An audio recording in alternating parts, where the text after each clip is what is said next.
যেই দেশের মানুষ ডাস্টবিনের খাবার ঘুরে খায়, রেল স্টেশনে বাড়ি ঘর নাই, ঘুমায়। কথা বলেন এখানে। যেই দেশের মানুষ লক্ষ লক্ষ বেকার মানুষ, কর্মস্থানের কোনো ব্যবস্থা নাই, সেই দেশে যারা ভাস্কর্যের নামে বিলাসিতা করে 4,500 কোটি টাকা খরচ করছে, 1-2 টাকা না, 4,500 কোটি টাকা ভাস্কর্য বানায়। কি করছেন? 5 আগস্টে ওই ভাস্কর্যের মাথায় উঠে মানুষ পেশাব করছে। এতে আপনার বাবার সম্মান কমছে না বাড়ছে? এই ভাস্কর্য না বানায়া কত মানুষ খাইতে পারে না, যদি তাদের মুখে খাবার তুলে দিতেন। কত মানুষের বাড়ি ঘর নাই, যদি বানায় দিতেন, মসজিদ মাদ্রাসা বানায় দিতেন। যেই দেশে একজন নারী 500 টাকার বিনিময়ে তার দেহকে বিক্রি করে পেটের ভাত জোগাড় করে, সেই দেশে ভাস্কর্যের নামে বিলাসিতা করে যে টাকা আপনি খরচ করেছেন 4,500 কোটি টাকা, আল্লাহর কাছে আপনাকে জবাব দিতে হবে। ওই টাকা দিয়ে যদি লক্ষ লক্ষ বেকার যুবক তাদের কর্মস্থানের ব্যবস্থা করে দিতেন, আপনার বাবার কবরে সব পৌঁছে যেত। এই জন্য মুমিনের টাকা হলে মুমিন ভালো কাজ করবে, ভাস্কর্য বানাবে না। ভাস্কর্যের সংস্কৃতি এটা মুসলমানের না, এটা ইহুদি মুশরিকদের কালচার। কথা বলে ঠিক কিনা? রাস্তার মোড়ে লিখে রাখেন সুবহানাল্লাহ, আলহামদুলিল্লাহ, আল্লাহু আকবার, লা ইলাহা ইল্লাল্লাহ। যত মানুষের নজর পড়বে, মালিককে স্মরণ করবে, সেও সব পাবে। যে এই জায়গায় এটা লিখে রাখছে সেও সব পাবে। সুবহানাল্লাহ বলেন। রাগ করেন নাকি? বিরক্ত হন?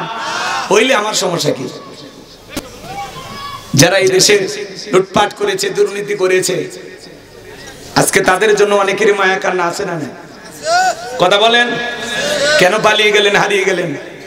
এরকম তো কথা ছিল না। কথা বলেন না কেন?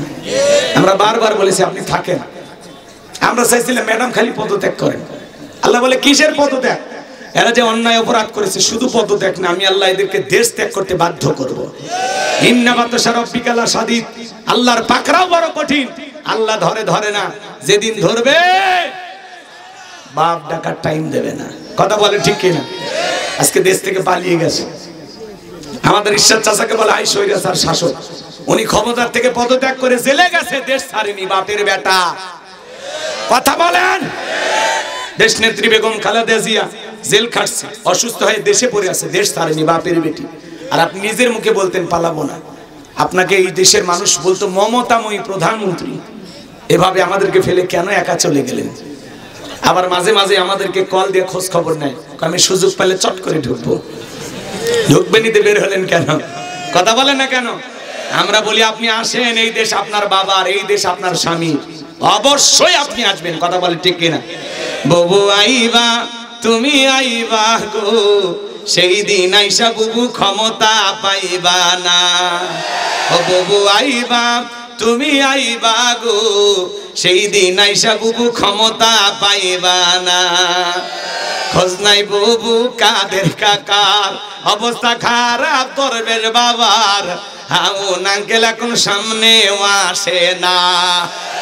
নেহাতা কর্মী সব জেলের ভিতর, আমি আসি ডরের ওপর, কখন জানি আসে গ্রেফতারি পরোয়ানা। বুবু আইবা, তুমি আইবা গো, সেই দিন আইসা বুবু চিয়ার পাইবা না। কে সিদ্ধান্ত নেন।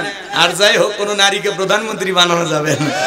মেয়েদের রাগ বেশি, জেদ বেশি, স্বামীর সাথে ঝগড়া লেগে হাড়ি পাতিল ভেঙে ফেলে দেয়, স্বামী তুলে আছাড় মারে। আর ওরা যদি একবার শান্তির জায়গা পায়, জীবন চলে যাবে, জায়গা ছাড়বি না। আর নিজের শান্তি থাকার জন্য পুরো দেশে আগুন লাগায় দেবে। এই জন্য বুঝে শুনে কাজ করবে। বর্তমান পৃথিবীর সবচাইতে ক্ষমতাধর ব্যক্তি নাম হলো ডোনাল্ড ট্রাম্প। কথা বলেন না কেন? আমেরিকার 47তম প্রেসিডেন্ট হলো ডোনাল্ড ট্রাম্প। আমেরিকার ইতিহাসে আজ পর্যন্ত কোন নারীকে তারা প্রেসিডেন্ট বানায়নি। আমরা আগামীতে সিদ্ধান্ত নেব, আর যাই হোক, এই দেশে কোন নারীকে আমরা প্রধানমন্ত্রী বানাবো না। আগামীতে এই দেশের পুরুষ প্রধানমন্ত্রী কারা কারা চান হাত তুলে দেখান। লিল্লাহে তাকবীর। আল্লাহ কবুল করুন, জোরে বলুন আমিন। নারীদের দেখার দিন শেষ। আগামীতে পুরুষের বাংলাদেশ। যেই দলেরই হোক, একটা পুরুষ অভিভাবক আমাদের দরকার। আমাদের মুরব্বী, তারপরে কি খারাপ আছে? ভাল লাগে না? দেখে ভাল লাগে। আর মুখে যদি দাড়িটা রাখে, ওরে বাবা, সেই ভালো লাগবে।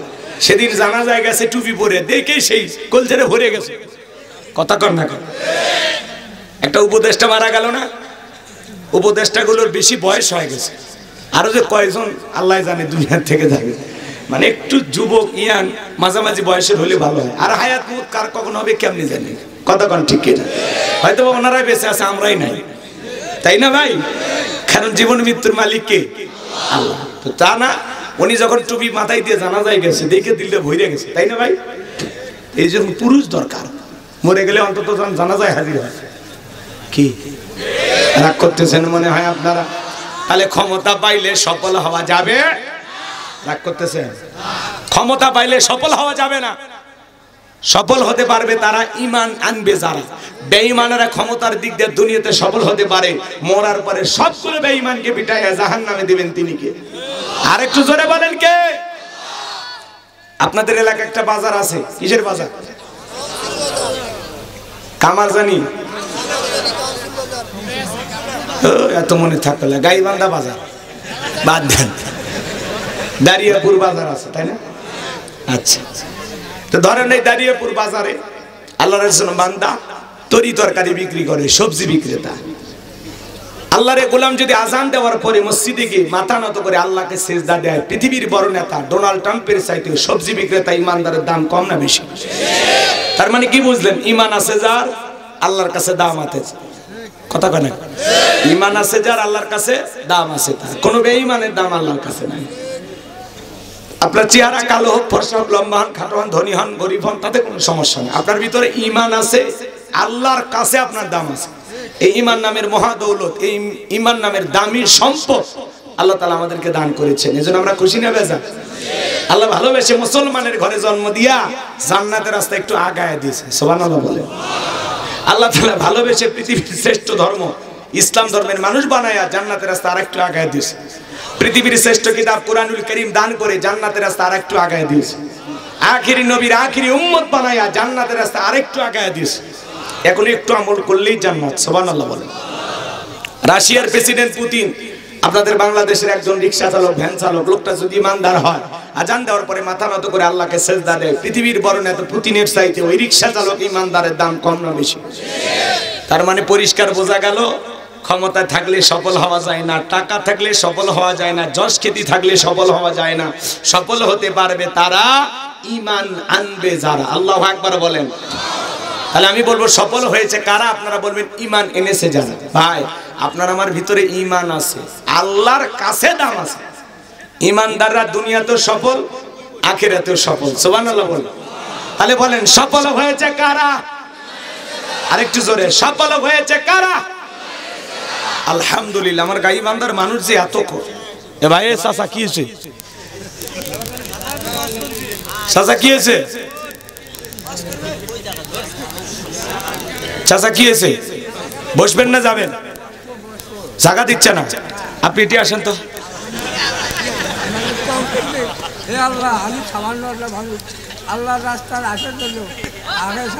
ঠিক আছে, ঠিক আছে,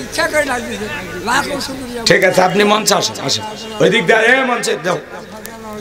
ঠিক আছে, দোয়া পরে, দোয়া পরে, মুনাজাতের সময় আপনার দোয়া করতে দেবো না। আসেন, আপনি আসেন ওই দিক দিয়ে, সাইডটা মুরব্বী এ তছনছ করে ফেলে দিয়ে কিন্তু।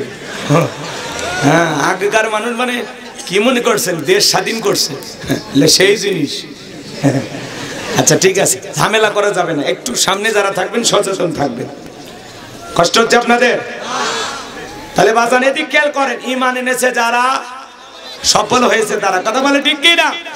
এবার শোনেন, একজন অমুসলিম জোহরের নামাজের পূর্বে ঈমান গ্রহণ করেছে, ওই ব্যক্তির উপরে জোহরের সালাত আদায় করা কি ফরজ? একটু জোরে বলেন কি? তাহলে মুমিন জীবনের গুরুত্বপূর্ণ ইবাদতের নাম হলো সালাত। ঈমান আনার পরে মুমিন জীবনের সবচেয়ে দামি ইবাদতের নাম কি?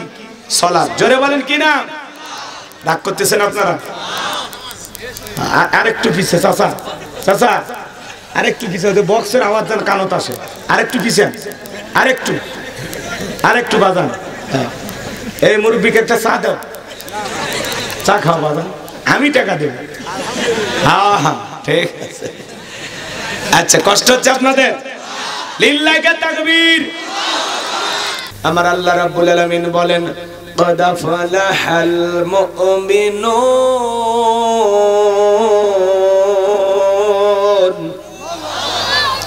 যে কোনো আয়াত বা সূরার তাফসীর করতে হলে কোন প্রেক্ষাপটে কোন সময় আল্লাহ তাআলা সেই আয়াতটি বা সূরাটি নাজিল করেছেন, সে নাজিলের প্রেক্ষাপট জানা দরকার আছে না?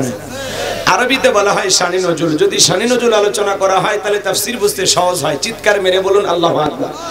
তাহলে সূরা আল মুমিনুন বিশ্ব নবীজির উপরে কোন প্রেক্ষাপটে কোন সময় নাজিল করেছেন আমি কি একটু তুলে ধরবো? কষ্ট হবে না তো ইনশাআল্লাহ? সম্মানিত ভাইরা আমার, বিশ্বনবীর প্রিয় সাহাবী হযরত ওমর ফারুক ডেকে বলেন, আমি মৌমাছির গুনগুন আওয়াজ শুনলাম। ডানে তাকায় মৌমাছি নাই, বামে তাকায় মৌমাছি নাই। বিশ্বনবীর চেহারা মোবারকের দিকে তাকায় দেখি নবীজি ফিসফিস করে কি যেন তিলাওয়াত করতেছেন। হযরত ওমর ফারুক ডেকে বলেন, আমার বোঝার বাকি রইল না, আসমান থেকে নবীজির উপরে কোরআনুল কারীম নাজিল হচ্ছে আর বিশ্বনবী কোরআনুল কারীম রিসিভ করতে ব্যস্ত। বলুন সুবহানাল্লাহ। গভীর মনোযোগ দিয়ে কথাগুলো শুনবেন বাজান। মৌমাছির গুনগুন আওয়াজ হলে কোরআনুল কারীম নাজিল হয়। দপ্তরের ছুটির ঘন্টায় বাড়ি মানে টনটন আওয়াজ হলে কোরআনুল কারীম নাজিল হয়। নবীজি যখন ঘোড়ার উপরে থাকতেন ওই সময় যদি কোরআনুল কারীম নাজিল হইতো, ওহির ভারে ঘোড়ার পা গুলো বালুর ভিতরে ডেবে যেত। বলেন আল্লাহু আকবার। তাহলে কোরআনুল কারীমের একটা আলাদা ওয়েট, আলাদা একটা ওজন আছে না নাই? জোরে বলেন আছে না নাই? 8টি পদ্ধতিতে নবীজির উপরে কোরআনুল কারীম নাজিল হইতো। এত কথা বলার সুযোগ নাই বাজান গো আমার। জীবনের প্রথম ওহী রিসিভ করতে গিয়ে নবীজির শরীর মোবারকে জ্বর পর্যন্ত এসেছিল। আমার ভাইয়েরা, দীর্ঘ 23টি বছরে নবীজির উপরে আল্লাহ তাআলা কোরআনুল কারীম নাজিল করেছেন। এই কোরআনের সম্মান মর্যাদা কত আমরা অনেকে বুঝি না। এমন মুসলমান 50-60 বছর বয়স হয়ে গেছে, আল্লাহর কোরআনটা কোনোদিন খুলেও দেখে নাই। এমনও কপাল পোড়া মুসলমান আছে না না? আল্লাহ কি পাঠিয়েছেন, কি লিখেছেন জানা দরকার আছে না নাই? এটা আল্লাহর পাঠানো একটা চিঠি, মানব জাতির জন্য সংবিধান, আল্লাহর পাঠানো শ্রেষ্ঠ প্রেসক্রিপশন। কথা বলেন ঠিক কিনা? মুসলমান হিসাবে যদি কোরআন না পড়তে পারেন, কোরআন যদি না বুঝতে পারেন বাজান, পুরোটা জীবন বেতা হয়ে যাবে। এইজন্য আল্লাহর পাঠানো মেসেজগুলো পড়ার দরকার আছে না না? কোরআন নামক চিঠি যদি না পড়তে পারেন তাহলে মালিকের যে বিশালতা, মালিক যে কত দয়ালু, তিনি কিভাবে সৃষ্টি করেছেন, আমার আল্লাহ যে কত বিশাল, এটা বুঝবেন কিভাবে? কথা কি বোঝেন না? মনে হয় আল্লাহর পাঠানো চিঠিটা পড়া দরকার আছে না? লাইলি মজদুর কাছে চিঠি লেখে, প্রতিনিয়ত চিঠি লেখে, কিন্তু মজদুর কোনোদিন চিঠিটা খোলে না। তাহলে কি লাইলির মনের আবেগ, প্রেম, ভালোবাসা কি বুঝবে? জোরে বলেন বুঝবে? লাইলি তার সবটুকু আবেগ মিশিয়ে লাগে, ওগো প্রিয় মজনু, তুমি আমার সাধনা, তুমি আমার ভাবনা। কথা কয় না কেন? তুমি আমার চাঁদ, তুমি আমার তারা, তুমি আমার সূর্য, তুমি রাত, তুমি দিন, তোমারই ভাগ। কথা কয় না কেন? কি আবেগ মিশায় লেখে। দুনিয়ার সব ছাড়তে পারে, তোমারে ছাড়তে পারবো না, এরকম আবেগ দিয়ে লেখে না? সে আবেগ মিশায় চিঠি লিখছে। কিন্তু মজনু যদি না পড়ে তাহলে লাইলির মনের আবেগ কি মজনু বুঝবে? আল্লাহ তাআলা কি লিখেছেন আমাদের কাছে, যে চিঠিটা পাঠিয়েছেন, আল্লাহর পাঠানো কিতাবের ভিতরে আল্লাহ কি বলেছেন, যদি না পড়ি তাহলে বুঝবো কেমন? কথা বলে না কেন? আল্লাহ তাআলা কি বুঝতে হলে কোরআন বোঝা লাগবে। কথা বলে ঠিক কি? আল্লাহর সৃষ্টি যে বিশাল, তিনি যে মহান মনিব, স্রষ্টাকে চিনতে হলে স্রষ্টার পাঠানো এই চিঠিটা পড়া দরকার আছে না নাই? কোরআন পড়বো তো ইনশাআল্লাহ, কোরআন পড়বো তো ইনশাআল্লাহ। আল্লাহ কবুল করুন, জোরে বলুন আমিন। আমার ভাইয়েরা, 8টি পদ্ধতিতে কোরআনুল কারীম নাজিল হয়। ওগুলো বলতে গেলে লম্বা সময় লাগবে, এত সময় আমার হাতে নাই। যে কথা আমি বলতে চাচ্ছিলাম, হযরত ওমর ফারুক থেকে বলেন, নবীজির কোরআনুল কারীম রিসিভ করা শেষ হয়ে গেল। বিশ্বনবী সাহাবায়ে কিরামদের দিকে মুখ ঘুরে ডেকে বলেন, আমার সাহাবীরা, এইমাত্র আসমান থেকে জিবরাইল এসে আমার উপরে সূরা আল মুমিনুনের 10টি আয়াত কারিমা নাজিল করে জানায় দিলেন, নবী গো, এই 10টি আয়াতের ভিতরে আল্লাহ পাক তার আদরের মুমিন বান্দাদের জন্য 7টি কোয়ালিটি নিয়ে আলোচনা করেছেন, 7টি গুণাবলী নিয়ে আলোচনা করেছেন। কোন মুমিন যদি এই 7টি গুণে গুণান্বিত হতে পারে, 7টি গুণ দিয়ে তার জীবনটাকে সাজাইতে পারেন, আমার আল্লাহ রাব্বুল আলামিন বলেন, উলাইকা হুমুল ওয়ারিসুন আল্লাযীনা ইয়ারিসুনাল ফিরদাউস হুম ফিহা খালিদুন। আমার আল্লাহ রাব্বুল আলামিন বলেন তারাই উত্তরাধিকারী হবে জান্নাতুল ফেরদাউসের, সেখানে তারা চিরকাল বসবাস করবে। আমার আল্লাহ রাব্বুল আলামিন কোনোদিন তাদেরকে জান্নাত থেকে বের করে দেবেন না। চিৎকার মেরে বলুন সুবহানাল্লাহ। বাবা মারা গেলে ওয়ারিশ সূত্রে সন্তান যেরকম বাবার সম্পত্তির ভাগ পায়, কোন মুমিন যদি এই 7টি গুণাবলী অর্জন করে মারা যেতে পারে, তার নামে জান্নাতুল ফেরদাউসের ভিতরে জায়গা বরাদ্দ থাকবে, সে হবে জান্নাতুল ফেরদাউসের ওয়ারিশ। চিৎকার মেরে বলুন সুবহানাল্লাহ। কারা কারা জান্নাতে যেতে চান? দুটো হাত তুলে আল্লাহকে দেখা। ও আমার গাই ইমানদার মুসলমান ভাইয়েরা, আপনারা সবাই কি জান্নাতে যেতে চান? আল্লাহ আমাদের সবাইকে জান্নাতুল ফেরদাউসের মেহমান হিসেবে কবুল করুন। জোরে বলুন আমিন। আরেকবার জোরে বলুন আমিন। আরো একবার জোরে বলুন আমিন। এইবার 7টা আঙ্গুল দেখান। জান্নাতে যেতে হলে কয়টা গুণা বলি? 7টি। জোরে বলেন কয়টি? আরো জোরে। জোরে হলো না, উঠাই যাবে। হাত নামান। একটু মিছিল করার অভ্যাস করেন, সামনে মিছিল করা লাগবে, কথা কয় না। রাগ করতেছেন মনে হয়। বিশ্ব নবী তখন সাহাবায়ে কিরামদের দিকে মুখ ঘোরায় ডেকে বলেন, আমার সাহাবীরা, আল্লাহ রাব্বুল আলামিন জিবরাইলের মাধ্যমে আমার উপরে 10টি আয়াত কারিমা নাজিল করেছেন। বিশ্ব নবী তখন সাহাবায়ে কিরামদের সামনে তিলাওয়াত করে শুনিয়ে দিলেন। আমার আল্লাহ রাব্বুল আলামিন বলেন, ক্বাদ আফলাহাল মুমিনুন।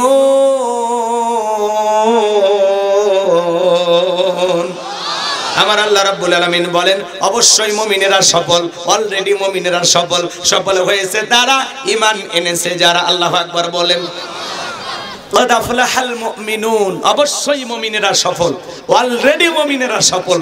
সফল হয়েছে তারা, ঈমান এনেছে যারা। আমরা মনে করি ক্ষমতা থাকলে সফল, টাকা থাকলে সফল, যশ খ্যাতি থাকলে সফল, নায়ক সুপারস্টার সেলিব্রিটি এরা বুঝি সফল না।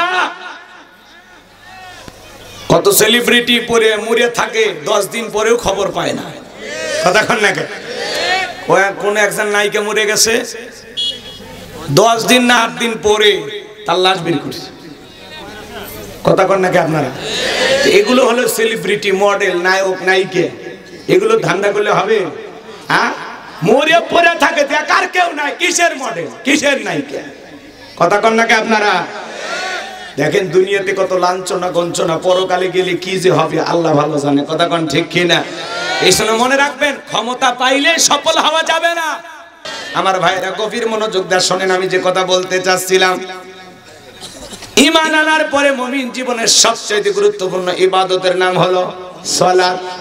কিয়ামতের ময়দানে আল্লাহ তাআলা সর্বপ্রথম সালাতের হিসাব নেবেন। মুমিনদের 7টি কোয়ালিটি নিয়ে আল্লাহ তাআলা যখন আলোচনা শুরু করলেন, 1 নাম্বার আল্লাহ তাআলা সালাত দিয়ে শুরু করলেন। যুবক যারা আছো বাবা, নিরাশ হয় না। তোমরা যুবক, আমিও যুবক, তোমাদের মনের অবস্থাটাকে আমি বুঝি। তোমাদের জন্য স্পেশাল কিছু আলোচনা মাথার মেমোরিতে সেভ করা আছে, সময় মতো ডাউনলোড দিয়ে শোনায়া দেব। একটু অপেক্ষা করো, খুব বেশি অস্থির হয় না। 4 নাম্বার গুণাবলীতে যুবকদের ওয়াজ আছে, কথা বলেন ঠিক কি না? এবার চলুন মুমিন বান্দার 1 নাম্বার গুণাবলী। আল্লাহ রাব্বুল আলামিন বলেন, আল্লাযীনা হুম ফি সালাতিহিম খাশিউন। আমার আল্লাহ রাব্বুল আলামিন বলেন, মুমিন বান্দার 1 নাম্বার গুণাবলী, যারা নিজেদের সালাত বিনয়ের সহিত, নম্রতার সহিত, আল্লাহর ভয় নিয়ে আদায় করে। আপনি আমি যখন সালাত আদায় করব, অন্তরে ভয় থাকতে হবে কার?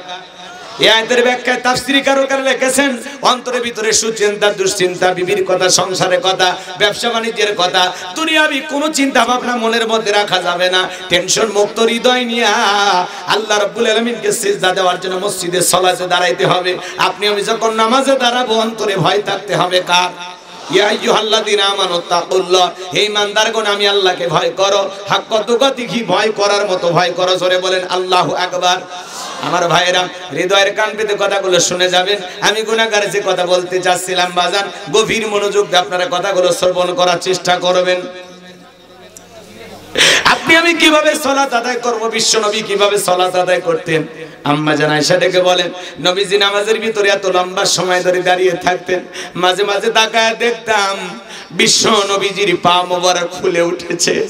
আম্মা জান আয়েশা আরো ডেকে বলেন, মাঝে মাঝে তাকায় দেখতাম নবীজি এত লম্বা সময় ধরে রুকু করত, এত লম্বা সময় ধরে সিজদায় থাকতেন। মাঝে মাঝে মনে হয় নবীজি আর কোনোদিন রুকু থেকে সিজদা থেকে মাথা উঠাবেন না। আম্মা জান আয়েশা আরো ডেকে বলেন, একদিন রাতের বেলায় দেখি সিজদা দিয়া সিজদার জায়গাটা পর্যন্ত কান্না করতে করতে নবীজি ভিজিয়ে ফেলেছেন। আম্মা জান আয়েশা অপেক্ষায় বসে থাকলেন। নবীজি যখন সিজদা থেকে মাথা উঠাইলেন, জিজ্ঞাসা করলেন, নবী গো এত কান্না কেন করেছেন, কি হয়েছে আপনার? বিশ্ব নবী ডেকে বলে, আয়েশা আমি তো আমার জন্য কাঁদি না, আমি কাঁদি আমার গুনাহগার উম্মতের জন্য। আল্লাহর কাছে কেঁদে কেঁদে বলি, আল্লাহ আমার গুনাহগার উম্মতের গুনাহগুলো মাফ করে দাও, আমার গুনাহগার উম্মতকে ওই কঠিন জাহান্নামের আগুন থেকে মুক্তি দাও। নবী যদি আপনার আমার গুনাহ মাফের আশায়, আপনাকে আমাকে জাহান্নাম থেকে বাঁচানোর আশায় সিজদা দিয়ে কান্না করেন, তাহলে আমরা হলাম মূল ভিকটিম, মূল আসামি, মূল অপরাধী। আমরা তো হলাম পাপীর ঘরের পাপী। বলেন তো বাজান, তাহলে নিজেদের গুনাহ মাফের জন্য আল্লাহর কাছে সিজদা দিয়া কান্না করার দরকার আছে না? না। 5 ওয়াক্ত সালাত এটা নফল না ফরজ? একটু জোরে বলেন বাজান। 5 ওয়াক্ত সালাত এটা রবের বাধ্যতামূলক ওয়ার্ডার, অবশ্যই আপনাকে আমাকে আদায় করতে হবে। নিঃসন্দেহে 5 ওয়াক্ত সালাত আদায় করা ফরজ। কথা বলেন ঠিক কি না? 5 ওয়াক্ত সালাত আদায় করবেন, পাশাপাশি গভীর নিশিতে রাতের 1টা 2টা 3টার দিকে ওইটা বিবির ভালোবাসা ত্যাগ কইরা, আরামের বিছানা ত্যাগ করে, ঠান্ডা পানি দেয়া ওযু বানাইয়া নিরালায় নিবৃত্তিতে যায় নামাজে দাঁড়িয়ে যায় যারা আল্লাহর প্রিয় গোলাম তারা। যারা তাহাজ্জুদের সালাত আদায় করে আল্লাহ তাদের মর্যাদা বাড়িয়ে দিবেন। আল্লাহু আকবার বলেন। আল্লাহ রাব্বুল আলামিন বলেন, ওয়াল্লাযীনা ইয়াবিতুনা লিরাব্বিহিম সুজদাও ওয়া কিয়ামা। আল্লাহ ডেকে বলেন, যারা রাত্রি জাগরণ করে আমি আল্লাহকে সিজদা দেয়, আমি আল্লাহর জন্য দণ্ডায়মান হয়ে যাই। তাহলে গভীর নিশিতে যারা তাহাজ্জুদের সালাত আদায় করে যায় নামাজে দাঁড়িয়ে যায়, এই নামাজ দুনিয়ার কাউকে দেখানোর জন্য নয়, এই নামাজ হলো একমাত্র কাকে পাওয়ার জন্য? কুলিন্না সালাতি ওয়া নুসুকি ওয়া মাহইয়ায়া ওয়া মামাতি লিল্লাহি রাব্বিল আলামিন। নবীজি আপনি বলুন, আমার সালাত, আমার নামাজ, আমার কুরবানি, আমার জীবন, আমার মরণ লিল্লাহি রাব্বিল আলামিন, আসমান জমিনের প্রতিপালকের জন্য। তাহলে মুমিন জীবনের সব ইবাদত হবে আল্লাহ তাআলাকে রাজি খুশি করার জন্য। যারা তাহাজ্জুদের জায়নামাজে সিজদা দিতে পারে বাজান, ওই যে তাহাজ্জুদের জায়নামাজে সিজদাতে ফিসফিস করে যা বলবেন, ওই ফিসফিস আওয়াজ আল্লাহর আরশে আজিমে পৌঁছে যাবে। যারা তাহাজ্জুদের সালাত আদায় করে এদের জীবনে সফলতা, কোনো ব্যর্থতা নাই। গভীর নিশিতে তাহাজ্জুদের সালাতে আল্লাহর সাথে যদি প্রেম করতে পারেন, জীবনে কোনোদিন ব্যর্থ হবেন না। কথা বলেন ঠিক কিনা? তাহলে আল্লাহর প্রিয় গোলাম যারা, তারা গভীর নিশিতে তাহাজ্জুদের সালাত আদায় করে রাত্রি কাটায় দিবে। এইবার মুমিন বান্দার 2 নাম্বার গুনাহবলী, ওয়াল্লাযীনা হুম আনিল লাগবি মুরিদুন। মুমিন বান্দার 2 নাম্বার গুনাহবলী, অনর্থক কথাবার্তা বলা যাবে না, আজে বাজে কথা বলা যাবে না, অপ্রয়োজনীয় কথা বলা যাবে না। এক জায়গায় বসে 2-3 ঘন্টা গল্প করে, মনে হয় চায়ের কাপে ঝড় তোলে, অমুক খারাপ তমুক খারাপ, এ ভালো না সে ভালো না, আছে না নাই? মনে হয় গীবত কমিটির সভাপতি সেক্রেটারি বসে গেছে, মানুষের এত সমালোচনা করবেন কেন? আলেমদের বিরুদ্ধে সমালোচনা করে। কয় ডক্টর মিজানুর রহমান আজারি হুজুরের মাহফিলে যায় মোবাইল হারাইছে, সোনার চেন হারাইছে, এতে কি আজারি ভাইয়ের দোষ আছে? কথা বলেন না কেন? যশোরের থানায় হাজার হাজার মানুষ জিডি করতে গেছে, কি হয়েছে? মানে আমরা আদ্দিন ফাউন্ডেশনের উদ্যোগে যে 3 দিন ব্যাপী ঐতিহাসিক তাফসীরুল কোরআন মাহফিল হয়েছে, সেখানে শেষের দিনে ডক্টর মিজানুর রহমান আজারি ভাই কথা বলেছেন, যেখানে লক্ষ লক্ষ মানুষ গিয়েছিলেন। বলেন তো বাজান, ওই হাজার হাজার লক্ষ লক্ষ মানুষের ভিড়ে 2-4 জনের মোবাইল হারায় গেছে, কোন মহিলার গলার চেন হারায় গেছে, তারা থানায় গেছে জিডি করতে, থানায় গেছে জিডি করতে। বলেন তো এখানে দোষ কি মিজানুর রহমান আজারি ভাইয়ের আছে? আকিস ফাউন্ডেশনের আছে? আদ্দিন ফাউন্ডেশনের কোনো দোষ নাই। তারা বারবার মোবাইলে বলেছিলেন, খবরদার সাবধান থাকবেন, আশেপাশে দুষ্ট লোক ঘোরাঘুরি করতেছে, মোবাইল সাবধান, মানি ব্যাগ সাবধান, মা বোনেরা আপনাদের চেন, গলার হার এগুলো সাবধানে রাখবেন। বারবার তারা সতর্ক করে দিয়েছিল। দেখেন না বাংলাদেশে একটু ভিড় হইলে ওই জায়গায় যা চোরেরা খুঁজে, চোরেরা সুযোগ খুঁজে। কথা বলে না কেন? অনেকে বলতেছে, হুজুর আপনারা ওয়াজ করেন, মিজানুর রহমান আজারি হুজুরের মাহফিলে যায় মোবাইল চুরি হচ্ছে, সোনার চেন চুরি হচ্ছে, তাহলে আপনাদের ওয়াজ দিয়ে তো মানুষ হেদায়েত হচ্ছে না। তো কথায় আছে না, চোরে না শোনে ধর্মের কাহিনী। মসজিদ থেকে যে জুতা চুরি হয়ে যায়, কার দোষ? ইমামের দোষ? এ কথা কোন নাকি আপনারা? আমরা মসজিদের জুতা চুরি বন্ধ করতে পারিনি। আমি হুজুরের 3 জোড়া স্যান্ডেল চুরি হয়ে গেছে আজ পর্যন্ত।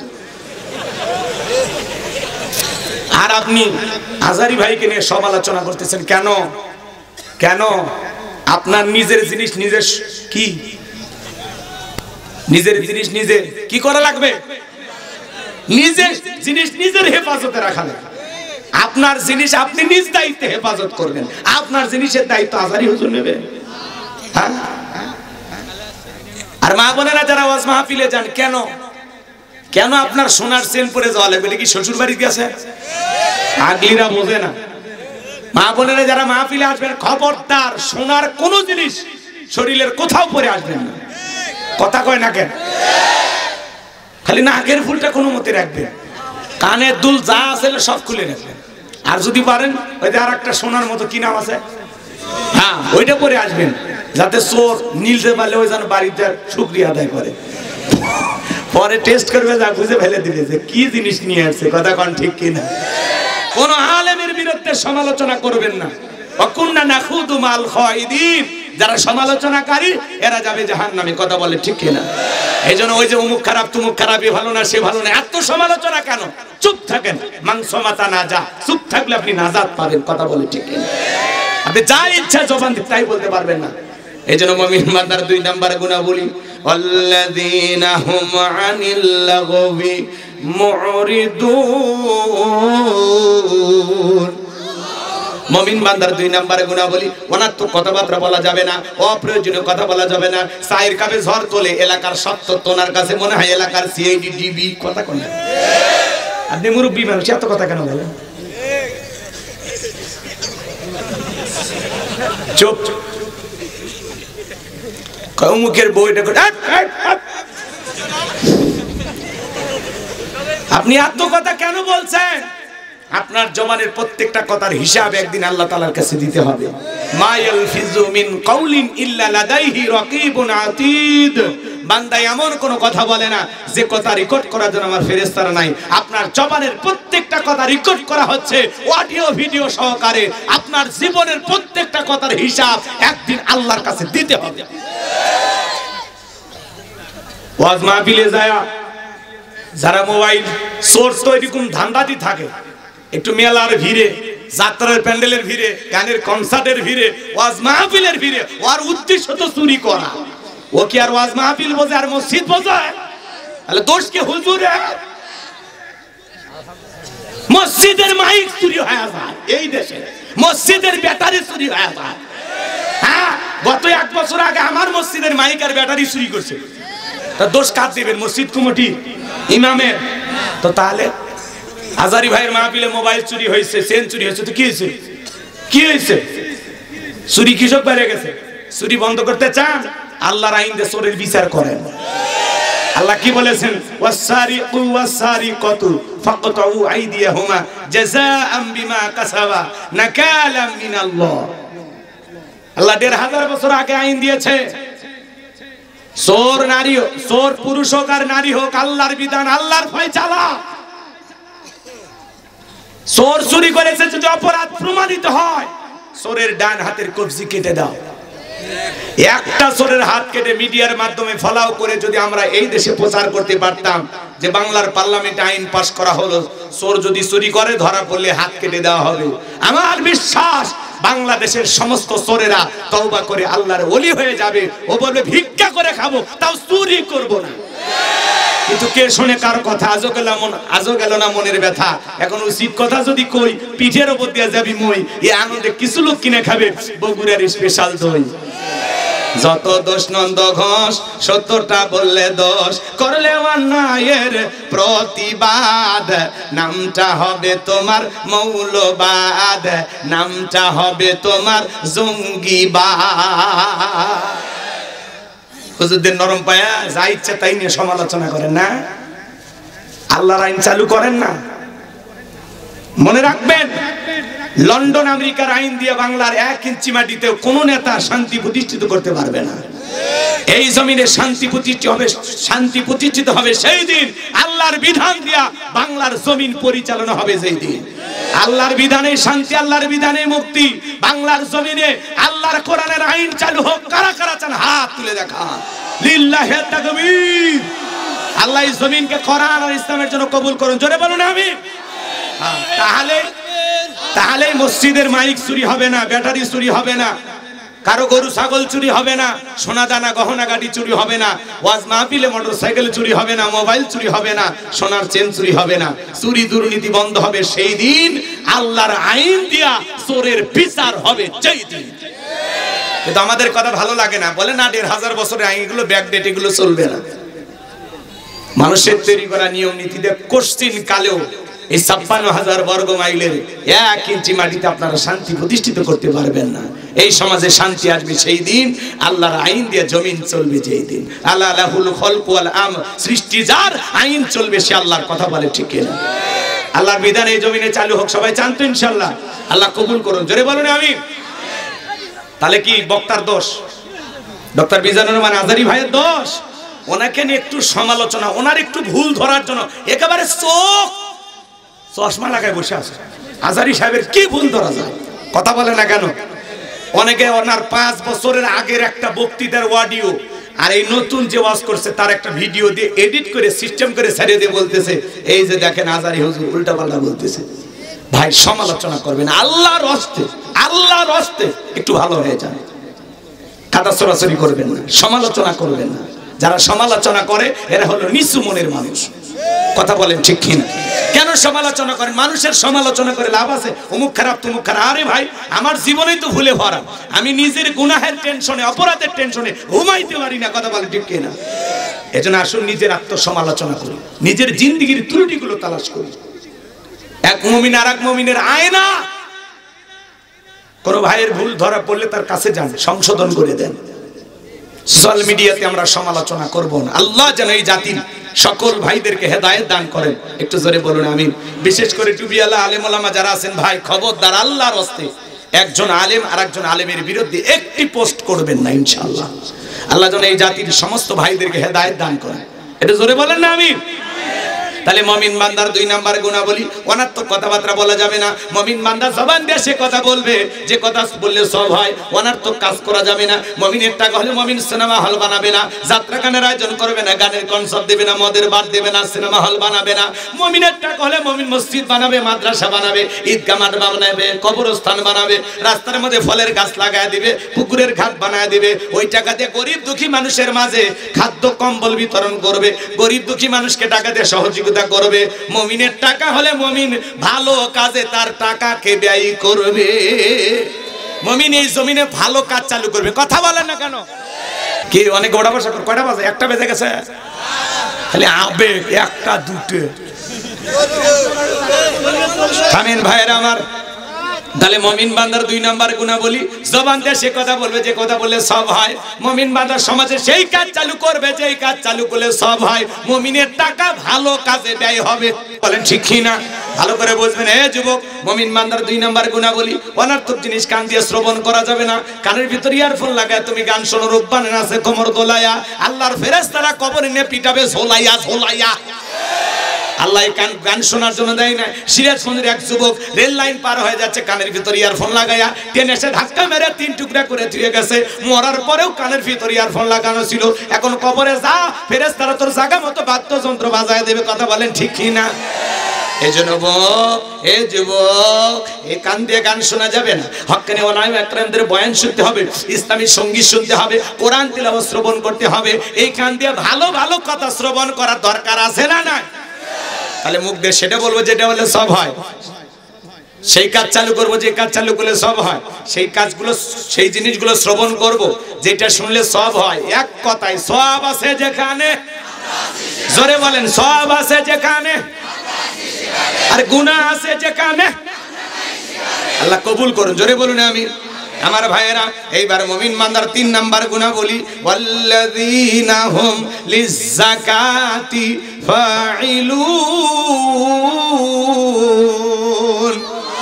মুমিন বান্দার 3 নাম্বার গুণাবলী, আল্লাহ যদি মুমিন বান্দাকে নিসাব পরিমাণে ধন সম্পদের মালিক বানায় দেয়, মুমিন বান্দা সক্রিয়ভাবে হিসাব করে বছরে কয় লাখ টাকার কয় হাজার টাকা যাকাত দিতে হবে, কয় কোটি টাকার কয় লাখ টাকা যাকাত দিতে হবে, মুমিন বান্দা সক্রিয়ভাবে হিসাব করে করে বছরে একবার যাকাত দেবে কার ভয়ে? যাকাত দেওয়া নফল না ফরজ? যাকাত আসছে দারিদ্রতা বিমোচন করার জন্য, অভাব মুক্ত সমাজ রাষ্ট্র দেশ গড়ার জন্য।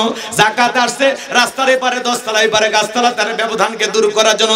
যাকাত আসছে সমাজে পড়ে থাকা অবহেলিত মানুষের অধিকার প্রতিষ্ঠিত করে তাদের মুখে হাসি ফোটানোর জন্য। বলেন আল্লাহু আকবার।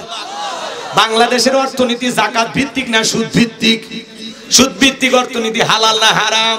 এই হারাম অর্থনীতি দিয়ে কোশ্চিন কালে বাংলাদেশকে কেউ দারিদ্র মুক্ত করতে পারবে? বাংলাদেশ দারিদ্র মুক্ত হবে সেই দিন যাকাত ভিত্তিক অর্থনীতি চালু করবেন যেই দিন। অনেকে ওটা বসা করেন কি হয়েছে, দোয়া করবো? এত অস্থির কি আপনারা? যারা চলে যাচ্ছেন যদি পারেন আমার গাড়ির ড্রাইভার কাছ থেকে একটা বই নিয়ে যাবেন, শেষ বিদায়। একজন মানুষকে নবীজির তরিকায় কিভাবে বিদায় করতে হয়, মৃত ব্যক্তিকে চুমা খাওয়া যায় কিনা, স্বামী স্ত্রী মারা গেলে একে অপরকে গোসল করায় দিতে পারবে কিনা, মৃত স্বামী স্ত্রী একে অপরকে চুম্বন করতে পারবে কিনা, আত্মহত্যা করে মারা গেলে তারা জানাজায় যাওয়া যাবে কিনা, জান্নাত জাহান্নাম সম্পর্কে, আখিরাত সম্পর্কে, ঈমান আমল সম্পর্কে, কবরের সলজব সহ অনেকগুলো কথা, গুরুত্বপূর্ণ কিছু বিষয়, প্রত্যেকটা কথার দলিল আছে। কথা কি বুঝতে পারছেন? যদি পারেন স্মৃতি হিসেবে নিয়ে যাবেন, 2টা গজল সহ কিছু দোয়া সহ 76 পৃষ্ঠার বইটা, আমার মাদ্রাসার ঠিকানা মোবাইল নাম্বার সব ওই বইয়ের ভিতর দেওয়া আছে। যদি পারেন 50 টাকা হাত দিয়ে দিয়ে স্মৃতি হিসেবে নিয়ে যাবেন। আল্লাহ কবুল করুন। জোরে বলুন আমিন। আর একটু জোরে বলুন আমিন।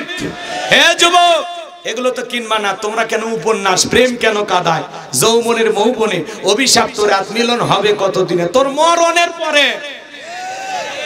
এগুলো আজে বাজে উপন্যাস কিলে চরিত্র ধ্বংস হয়ে যাবে। কথা কোন ঠিক কিনা?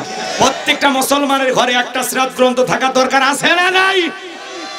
হ্যাঁ, বিশ্বনবীর জীবনের শুরু থেকে শেষ পর্যন্ত পড়বেন। কি হয়েছে? এগুলো পড়ে ওয়াজ করারই সময় নাই। কষ্ট হচ্ছে আপনাদের? মন খারাপ করেছেন মনে হয়? তাহলে এই যুবক, এতে 3, তারপরে তোমাদের 4 নাম্বার বলবো না, দোয়া করবো। তাহলে আল্লাহ রাব্বুল আলামিন বলেন ওয়াল্লাযীনা হুম লিয-যাকাতি ফাঈলুন। মুমিন বান্দার 3 নাম্বার গুণাবলী, আল্লাহ যদি মুমিন বান্দাকে নিসাব পরিমাণে ধন সম্পদের মালিক বানায় দেয়, মুমিন বান্দা সক্রিয়ভাবে হিসাব করে বছরে একবার যাকাত দেবে। কয়বার? বছরে যাকাত দেবে একবার। কথা বলেন ঠিক কি না? আর এদিকে খেয়াল করেন, যাকাত দেওয়া নফল না ফরজ? নামাজ আদায় করা যেমন ফরজ, যাকাত দেওয়া তেমনি ফরজ। কথা বলেন ঠিক কি না? এদিকে একটু কান লাগান। তাহলে বাংলাদেশের অর্থনীতি যাকাত ভিত্তিক না সুদ ভিত্তিক? জোরে বলেন। সুদ ভিত্তিক অর্থনীতি। হালাল না হারাম? এই হারাম অর্থনীতি দিয়ে বাংলাদেশকে পরিবর্তন করা সম্ভব নয়। এইজন্য বাজান যাকাত ভিত্তিক অর্থনীতি চালু করা লাগবে। আর এই যাকাত, এদিক খেয়াল করেন, যাকাত ভিত্তিক অর্থনীতি চালু করার পরে একটা যাকাত মন্ত্রণালয় চালু করতে হবে। আর এই যাকাত মন্ত্রণালয়ের দায়িত্ব এদেশের বিজ্ঞ ইসলামিক স্কলার, দিনের দায়ী আলেমদের কাজে দেওয়া লাগবে। আলেমেরা কি করবে? এই দেশের সমস্ত ধনীদের তালিকা করবে। ধনী যাকাত দেবে না, যাকাত আদায় করা হবে। এদেশের অধিকাংশ ধনী হিসাব করে যাকাত দেয় না। উনি ধনী মানুষ, যাকাত আছে 1 কোটি টাকা, কোনো মতে 5-10 লাখ টাকা যাকাত দিয়া নিজের 90 লাখ টাকা যাকাত নিজেই মারিয়া খায়। উনি ধনী মানুষ, যাকাত আছে 10 লাখ টাকা, কোনো মতে 2-3 লাখ টাকা দিয়া নিজের 6 লাখ টাকা যাকাত নিজেই মারিয়া খায়। কথা বলেন ঠিক কি না? আর এই দেশের মানুষ পয়সা যাকাত মানে শাড়ি লুঙ্গি, এমন লুঙ্গি কিনে দেয় 200 টাকা লিটার লুঙ্গি, পরে থাকলে আর জান্নাত জাহান্নাম সব বোঝা যায়। এমন শাড়ি দেয় 300 টাকা দামের শাড়ি, ধুয়ে দিলে শাড়ি না মশারি খুঁজে পাওয়া যায় না। হে বড় লোক, এই শাড়ি তোমার বউরে পরাইবা, এই শাড়ি তোমার মেয়েরে পরাইবা। কথা বলেন ঠিক কিনা? যাকাত মানে শাড়ি লুঙ্গি না। হযরত ওমর ফারুক ডেকে বলেন, তোমরা যাকাতের অর্থ এমন ভাবে দাও যাতে ওই ব্যক্তি যাকাতের জন্য আর কারো দুয়ারে হাত না বাঁধে। এই ছেলেটা বেকার বসে আসে, যাকাতের 1.5 লাখ টাকা দেয়া, ওরে দারিয়াপুর বাজার একটা দোকান ধরায়া দেন। আল্লাহ যদি চায় 5-7 বছর ব্যবসা করে ও নিজেও ভবিষ্যতে যাকাত দেবে। এই ছেলেটা বেকার বসে আছে, যাকাতের 1.5 লাখ টাকা দিয়ে একটা অটো ভ্যান কিনে দেন, রিক্সা কিনে দেন, ওইটাতে তার কর্মস্থানের ব্যবস্থা হলো, বেকার থাকলো না। 500-700 হাজার টাকা দৈনিক একটা ইনকামের ব্যবস্থা হলো। কথা বলে বিধবা নারী আসছে শাড়ি দিয়ে কি লাভ, সিলাই মেশিন দেন, 2টা ছাগলের বাচ্চা কিনে দেন, 2টা গাভী গরু কিনে দেন, এগুলো লালন পালন করে ভাগ্যের চাকা ঘোরাবে। কথা বলেন ঠিক কিনা? যাকাতের অর্থ দিয়ে মানুষের কর্মস্থানে ব্যবস্থা করা লাগবে। এই জন্য এই দায়িত্ব আলেমদেরকে দেওয়া লাগবে। যাকাতের 8টা খাত সেটা আলেমেরা বুঝবে। ওই গুনসুর ডালসর বিকাশের টাকা সর ওই দুর্নীতিবাজদেরকে দেওয়া যাবে না। যারা 11 লক্ষ কোটি টাকা দুর্নীতি করে বিদেশে পাচার করেছে, ওদেরকে যাকাতের টাকা দিলে সব বিদেশে পাচার করবে, ওদেরকে দেওয়া যাবে না। ওদের পেছনে আপনারা স্লোগান দেন, বল্টু ভাইয়ের চরিত্র ফুলের মতো পবিত্র, নামাজ পড়ে 1 ওয়াক্ত, গাঁজা খাই 5 ওয়াক্ত, ঘুম চুরিতে পাকা ভক্ত, শয়তানের জন্য 1 নম্বর ভক্ত, হুজুরের জন্য খুবই শক্ত, চুষা খাই গরিবের রক্ত। পোস্টারে লেখা থাকে গরিবের বন্ধু, ভোট দিয়ে দেখেন গরিবের কয় নাম্বার শত্রু। পোস্টারের নিচে লেখা থাকে সেবা করার সুযোগ দিন। তে সেবা করার সুযোগ দিবে, তোমার সাইকেল ছিল না, মোটরসাইকেল ছিল না, তুমি নেতা হইয়া গাড়ি বাড়ি টাকা পয়সা, গাইবান্ধাই বাড়ি, ঢাকায় বাড়ি, টাকা কি জিবরাইল দিয়ে গেছে? এই খাওয়ার রাজনীতি দেশে বন্ধ করতে হবে। কথা বলে ঠিক কি না? যারা সত্যি জনগণের জন্য রাজনীতি করবে, জনগণের জন্য নিজের জীবনের সবটুকু দিয়ে দিবে, এই ধরনের সৎ মানুষদের দরকার। যারা লুটে পুটে খাবে, পেট নীতি করবে, নিজের পকেট ভারী করবে, এই দুর্নীতিবাজদেরকে এই সমাজের নেতা বানানো যাবে না। কথা বলেন আপনারা? রাগ করছেন? কি হয়েছে হুজুর? বাজান গো আমার এইবার একটু খেয়াল করে শোনেন। যে কথা আমি বলতে চাচ্ছিলাম হৃদয়ের কান বেঁধে খেয়েছে। তোরা হাসো খেয়াল, এই ওই মুরব্বি টিস্যু দিয়েছে, এইটা দিকে হাসি। তোমরা এরকম কে গো? আমি ওয়াজ করবো না দোয়া করবো? বলো চলবে? চলবে? তাহলে একটু মনোযোগ, এদিক মনোযোগ দেন। আমার মনোযোগ এলোমেলো করেন, তাহলে আমি লাইন ভুলে যাব। তোমরা এরকম বিশৃঙ্খলা করেন। এই যা হয়েছে, আবার আবার হাসে। এদিক তাকান, আমার দিক তাকান। ধনী যাকাত দেবে না, যাকাত আদায় করা লাগবে। আলেমেরা কি করবে? সমস্ত ধনীদের তালিকা করবে। এই দেশে একটা জরিপ করা হয়েছে, যদি 10 বছর ধনীদের কাছ থেকে যাকাত আদায় করা হয় আর গরিবদের তালিকা করে সঠিক যাকাতের যে 8টা খাত, এই খাত অনুযায়ী তালিকা করে যদি যাকাতের টাকাগুলো বন্টন করা হয়, 10 বছর পরে বাংলাদেশে একজন গরিব খুঁজে পাওয়া যাবে না। আল্লাহু আকবার বলেন। এবার শোনেন, ইনি ধনী মানুষ, বলেন আপনার ব্যাংকে কত, বইয়ের অ্যাকাউন্টে কত, সিন্ধুকে কত, মাটির নিচে কত, খাটের নিচে কত? আপনার যাকাতের 2,75,72,500 টাকা। ধনী যাকাত দেবে না, যাকাত আদায় করা হবে। ভাইজান মন খারাপ করেন, এটা এমনি মোশান, আপনি ভাবেন না যে আমারই বলতেছে, এটা উদাহরণ। কারণ প্রধান অতিথি মন খারাপ পেলে আবার জ্বালা। আমি এরকম করি, মানে প্রত্যেক মাহফিলে মানে এদিক ওদিক দেখায়। এটা আপনারা ওই বক্স হতে পারে, ঠিক আছে? চাচা মন খারাপ করছেন বা বিপদ। কিন্তু এক মাহফিলে যায়, বাদশা বলি, তো একজন বলতে হুজুর ওই যে বাদশার নাম ধরে যে ডাকলেন, আমি তো সে বাদশা, কি বলবেন বলেন? এই তো জ্বালা, তাই না ভাই? চলেন সামনের দিকে যাই। ছোট্ট একটা 2 মিনিট একটা ঘটনা বলে দেই। আল্লাহ নবী মুসা আলাইহিস সালামের নাম আপনারা শুনেছেন। পয়গম্বর কারুনের কাছে যা বলে, কারুনে যাকাত দিতে হবে। কারণ ডেকে বলে, পয়গম্বর আমি যাকাত দিতে পারবো না। নবী মুসার রাগ কম না বেশি? সেই নবী রেগে গেলে মাথার টুপি ভেদ করে চুল খাড়া হয়। আল্লাহু আকবার বলেন। আজরাইলকে পর্যন্ত থাপ্পড় মারে, এক ঘুষিতে এক কীর্তিকে দুনিয়া থেকে বিদায় করে দেয়। ছাগল ক্ষেতের ফসল খাইছে, ছাগলও তুলে আসার মারে। এত রাগ নবী মুসা।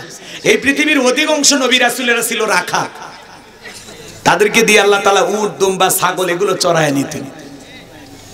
এটা তাদের ট্রেনিং ছিল, প্রশিক্ষণ ছিল। সুবহানাল্লাহ। রাগ করেন? বিরক্ত হয়েছেন আমার কথা? এগুলো দিয়ে আল্লাহ তাআলা তাদেরকে ট্রেনিং করাইতেন। ছাগল চড়ানো কিন্তু কম সম কাজ নয়, বিশাল বিরক্ত।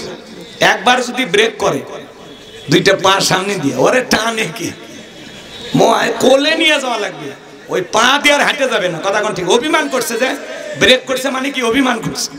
কথা কি বলছেন? হাই রে ভাই, ছাগল ছোটবেলায় আপনারা তো 2-1টা চড়াইছেন নাকি? যারা চড়াইছে মানে ছাগল চড়ানোর কাজ করছেন, ওরা বোঝে। রাগ করতেন আপনারা? বিরক্ত হন? সামনের দিকে যায় ভাইরা আমার। নবী মুসা রাগান্বিত চেহারা দেখে কারণ ডেকে বলে, পয়গম্বর কত টাকা দিতে হবে? নবী মুসা বলে, শতকরা 2.5%। বলে ঠিক আছে, আপনি একটু যান, আমার একটু হিসাব নিকাশ করার সুযোগ দেন, পরবর্তীতে আপনাকে জানানো হবে। নবী মুসা চলে গেলেন। এইবার কারণকে আল্লাহ তাআলা এত সম্পদ দিয়েছিল বাজান, 70টা উট লাগতো চাবি বহন করতে। চাবি যদি এত হয় তালা কত, আর তালা যদি এত হয় সিন্ধুকে মাল কত, ছোট মাথায় ধরবে না। এইবার কারণে হিসাব নিকাশ করে দেখে এত পরিমাণে যাকাতের টাকা আসতেছে, কয়েক হাজার কর্মচারী দিয়াও সারাদিন সারা রাত যদি যাকাতের টাকা দেওয়া হয়, এরপরে টাকা শেষ হবে না। এমনি তো কৃপণ পায়ে স্যান্ডেল দেয় না, ক্ষয় যাবে বলে, গায়ে জামা পরে না ছিঁড়ে যাবে বলে, সেই কৃপণ কি এত টাকা যাকাত দিতে পারে না? সে একটা গভীর ষড়যন্ত্র করলো। এলাকা একটা 2 নাম্বার মহিলা ছিল, নাম হলো সবদা। সবদা নামের পতিদের কাছে বলে, সবদা রে 2 বস্তা তোর টাকা দেবো অ্যাডভান্স হিসেবে, আজকে 1 বস্তা টাকা দিলাম, আগামীকালকে সাক্ষী দেওয়ার পর আর 1 বস্তা টাকা দেবো। বিনিময়ে আল্লাহ নবী মুসা আলাইহিস সালাম যে মজলিসে দাঁড়ায়া মানুষদেরকে আল্লাহর প্রতি আহ্বান করবে, ওই ভরা মজলিসে দাঁড়ায়া একবার শুধু বলবি, মুসা নবী দিনের বেলা ওয়াজ করে আর রাতের বেলায় আমি সবদার সাথে রাত কাটাই। বাস এতটুকু কথা বললে যথেষ্ট, বাকি যা করার আমি করব। সবদা যেহেতু 2 নাম্বার মহিলা রাজি হয়ে গেল, পরের দিন সকালবেলা আল্লাহ নবী মুসা আলাইহিস সালাম হাজার হাজার জনতার সামনে আল্লাহর পথে আহ্বান করতেছেন, আল্লাহর পথে মানুষকে দাওয়াত দিতেছেন। সবদা এবার মুসা নবীর আলোচনা শোনার পরে পাষাণ হৃদয় গইলা চোখ দিয়ে পানি ঝরতেছে। জোরে বলেন মারহাবা। কারণ বলে তাড়াতাড়ি দরবারে একটু শনিবার শুনতে দেওয়া যাবে না। 2 জন লোক পাঠায় দিল, ওরা যা সবটাকে ধরে জোর করায় দাঁড় করায় দিল। যখন কারণ লাভ বেড়ে দাঁড়ায় বলে, মুসা ওয়াজ বন্ধ কর। তাকায় দেখ 2 নাম্বার মহিলা দাঁড়াইছে। মহিলাটা 2 নাম্বার না 1 নাম্বার মুসা নবী কি জানে? রতনে রতন সেনে কথা বলেন, ঠিক কি না? আজও যখন আলেম ওলামা হক কথা বলে, সুদের কথা বলে, ঘুষের কথা বলে, জিহাদের কথা বলে, আল্লাহ জমিনে আল্লাহর আইনকে প্রতিষ্ঠিত করার কথা বলে, একামতে দিনের কথা বলে, তাদেরকে টার্গেট করে বলা হয়, হুজুর আপনার ওয়াজ লাইন ছাড়া, হুজুরের ওয়াজ লাইন ছাড়া না, তোমার জীবন লাইন ছাড়া, তুমি একটা তার সেরা কথা বলেন। মসজিদের মেম্বারে দাঁড়িয়ে সুদের কথা বলা যায় না, সুদখোর সভাপতি হুজুর আমি এই ব্যবসার সাথে জড়িত, খামাখা আমার নাম কেন নিচ্ছেন? আছে না নাই? আজকে কিছু বলা যায় না বাজান, বললেই মনে করে মনে হয় আমারে কইল কথা কন। বিরক্ত হইছে? বলবো, রাগ করবেন না আমার ভাইরা। যে কথা বলতে যাচ্ছিলাম গভীর মনোযোগ দিয়ে শুনবেন। এই দুনিয়ার জমিনে, বাংলার জমিনে বাণিজ্য মেলার নামে রাত 12টার পরে নর্তকীর গায়ে একটা সুতার কাপড় থাকে না, ওখানে 140 পরে জারি করা হয় না। যারা বাংলার জমিনে ওয়াজ মাহফিলে, তাফসীর মাহফিলে আলেমদের কথা বলতে দেয় না, বাধা দেয়, 140 পরে জারি করে কোরআনের তাফসীর মাহফিল বন্ধ করে দেয়, আমার বিশ্বাস ওদের জন্ম মুসলমানের ঘরে হতে পারে না। কোরআন বন্ধ করবে যারা, আবু জেহেলের অনুসারী তারা। وقال الذين كفروا لا تسمعوا لهذا القرآن والغوا فيه لعلكم تغلبون। কাফেরদের স্লোগান, খবরদার তোমরা কোরআন শ্রবণ করো না। যেখানে নবী মুহাম্মদ সাল্লাল্লাহু আলাইহি সাল্লাম কোরআনের আলোচনা করবে, কোরআন তেলাওয়াত করবে, ওই জায়গায় হট্টগোল সৃষ্টি করবে, তালি বাজাবা, শীষ দিবা, যেভাবেই হোক যদি কোরআনের কথা বন্ধ করতে পারো, আমরা কাফেররা বিজয় লাভ করব। জোরে কোন নাউজুবিল্লাহ। আজকেও যারা কোরআন বন্ধ করে টিকে থাকতে চায় ওরা পারবে না। আবু জেহেল পারেনি, উতবা সাইবা পারেনি। আজও যারা কোরআন বন্ধ করে আলেমদেরকে কষ্ট দিয়ে জুলুম করে নির্যাতন করে টিকে থাকতে চায় ওরাও টিকতে পারবে না। কথা বলেন না কেন আমার ভাইয়েরা? নবী মুসা অবাক ভাবে তাকিয়ে আছেন। এইবার কারণ ডেকে বলে, সবদা তোমার যা বলার তুমি বলো, আমি তোমার সাথে আছি। সবদা ডেকে বলে, কারণ তুমি বৈশ্য বড়, আমি যেহেতু দাঁড়িয়েছি বলার জন্য আমাকে বলতে দাও। এইবার ডেকে বলে, জনগণ শোনো দিয়া মন, আমি জীবনে কোনোদিন মুসা নবীকে দেখি নাই। আজকে মুসা নবীর আলোচনা শোনার পরে পাষাণ হৃদয় গইলা চোখ দিয়ে পানি পড়তেছে। আমি সিদ্ধান্ত নিয়েছি আর জীবনে কোনোদিন খারাপ কাজ করব না, অশ্লীল কাজ করব না। আমি তওবা করে ঈমান গ্রহণ করব।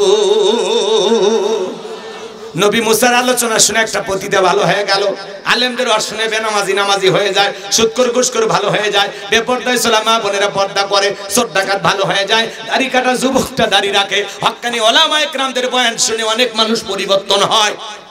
এদেশের যতটা মানুষ সভ্য ভদ্র বিনয়ী আছে, যতটুকু ইসলাম মানে, শুধুমাত্র মসজিদের বয়ান আর এই ওয়াজ মাহফিলের কারণে। এই দেশে যদি মসজিদের বয়ান আর ওয়াজ মাহফিল বন্ধ হয়ে যায়, এই দেশের মানুষ লন্ডন আমেরিকার মতো হাফ প্যান্ট পরে ঘোরাফেরা করবে। যতটুকু ভদ্র আছে শুধুমাত্র এই দাওয়াতি প্ল্যাটফর্মের কারণে। রাগ করেন?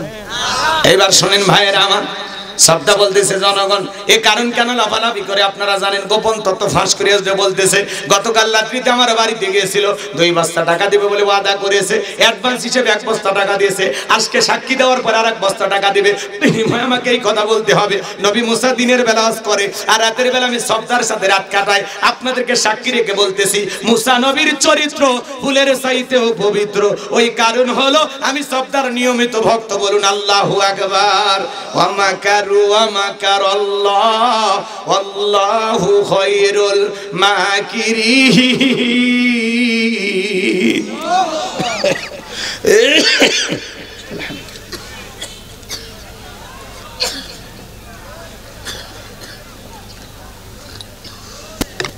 খেলা কার?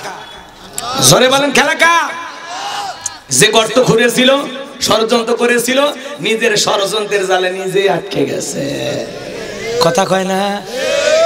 কোরআনের ফাঁকে আল্লামা সাইদি হুজুরের পক্ষে অমুসলিম সাক্ষী দিয়ে বলে আল্লামা সাইদি হুজুরের কোনো অপরাধ নাই। কথা বলে শুক্ররঞ্জন বালি নাম শোনেননি?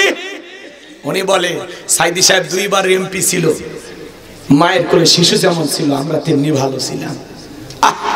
গলা পানিতে নামিয়া মানুষের ঘরে ঘরে খাবার পৌঁছে দিয়েছিলেন কোরআনের পাখি। সোনার মানুষটাকে আমরা হারিয়ে ফেলেছি, ওরা ষড়যন্ত্র করে বিদায় করেছে, আজকে আল্লাহ ওদেরকেও বিদায় করে দিয়েছে। হয়তো বেঁচে আছে কিন্তু সিয়ার নাই। কথা বলেন। হ্যাঁ, গাইবান্ধার মানুষ যদি এলে ওয়াজ না শোনে কোন জায়গাত করবে? কি আমি হক কথা বলতেছি দেখে ভয় পান নাকি আপনারা? কিছু না পারেন, আপনাদের এই সন্তানটার জন্য একটু দোয়া করবেন। আমি আপনাদের ভাই, মারা গেলে যদি শোনেন যে গোলাম রব্বানী আর নাই, পারলে একটু যাই নামাজে বসে আমার জন্য দোয়া করবেন। আর যদি সম্ভব হয় আমার জানাজায় যায় আমার কবরে 1 মুঠো মাটি দিয়ে আসবেন। এছাড়া আমার এলাকার মানুষের কাছে আমার আর কোনো চাওয়া নেই। এই যে আপনারা ভালোবেসে কথা শুনতেছেন, আলহামদুলিল্লাহ। আমার গ্রামের মাহফিল হবে, আল্লাহ যদি চাই সবকিছু ঠিক থাকে। আমার গ্রামের ছেলে পেলে বলতেছে ভাই ডেট দেওয়া লাগবে। আমি ভাই রাতে কোনো ডেট খালি নেই, দিনে। আমি বলতেছি দিনে, তাও আমার দূরে দূরে মাহফিল মিলেন যাচ্ছে না। আমার তোমরা কি হেলিকপ্টার দিয়ে নিয়ে যাবে গ্রামের মানুষ? তোমার দাওয়াত নিয়ে লাভ কি? পরে অন্য আর 1 বছর করে দেবো। কয় না হুজুর এইবারই। সবাই ধরছে ভাই এইবার করে দেওয়াই লাগে মাহফিল, অজুখানাটা বাকি আছে। তো ওরা আবার স্বপ্ন দেখেই ফেলে দিছে যে প্রয়োজনে আমরা আপনাকে হেলিকপ্টার দিয়ে হলেও নিয়ে আসবো। গ্রামের মানুষ 22 সালে গ্রামে ওয়াজ করছে, আর ওই 14 সালে ওয়াজ করছে, মাঝখানে বহুদিন ডেট চাইছিল দেয়নি। 22 সালে গ্রামে ওয়াজ করছে প্রধান বক্তা। আপনাদের দোয়া। কথা বলে না কেন? অনেকে বলে বাড়ির গরু খুলির ঘাস খায় না, আর আমি ঘাস নিয়ে বসে আছি। কথা কন ঠিক কিনা? গ্রামের মানুষ বলতেছে ভাই যেভাবে হোক আর একটা মাহফিল। রাগ করছেন আপনারা? এটা কি ভালোবাসা? এটা কোটি টাকা দিয়ে কেনা যায় না। কথা বলেন ঠিক কিনা? আল্লাহ কবুল করুন। আগামী 25 তারিখ দিনের বেলা আমার গ্রামে মাহফিল, দিনের বেলায়, জানুয়ারির। কষ্ট হচ্ছে আপনাদের? দাওয়াত দিলাম, যদি ওই এলাকা আত্মীয় থাকে গোবিন্দগঞ্জ থানা যাবেন ইনশাল্লাহ। ও ঠিকানা ভালো লাগবে? জি জি, আমাদের ওখানে বৈরাগীর হাট বললে সবাই চিনবে যে গোবিন্দগঞ্জ থানা বৈরাগীর হাট, তার পাশেই মাহফিল। ঠিক আছে, যাবেন তো ইনশাল্লাহ? কি সাহস যাবেন। এবার শোনেন ভাইয়েরা আমার, লম্বা করার কোনো সুযোগ নাই। আমি যে কথা বলতে যাচ্ছিলাম বাজান হৃদয়ের কান পেতে কথাগুলো শুনে যান। এইবার যখন সবটা গোপন তত্ত্ব ফাঁস করে দিল, নবী মুসা ডেকে বলে আল্লাহ চাইতে গেছিলাম যাকাত, আর আমার বিরুদ্ধে এত বড় মিথ্যা তহমত মানা যায় না। আল্লাহ গো, এই জমিনকে আপনি অর্ডার দেন, কারণে ধন সম্পদ সহ যেন এই জমিন কারণকে গ্রাস করে ফেলে। আল্লাহ দোয়া মঞ্জুর করলেন। এইবার কারণে ধন সম্পদ সহ যখন হাত পর্যন্ত জমিনের ভিতরে চলে গেছে, ও বলে ব্যাপার না, দেহে শক্তি আছে, লাভ দিয়ে উঠবো। মাজা পর্যন্ত চলে গেছে, কোমর পর্যন্ত চলে গেছে, বলে ব্যাপার না, উঠতে পারবো। গলা পর্যন্ত যখন চলে গেছে, বুঝতে পারছে জীবন আর বাঁচবে না।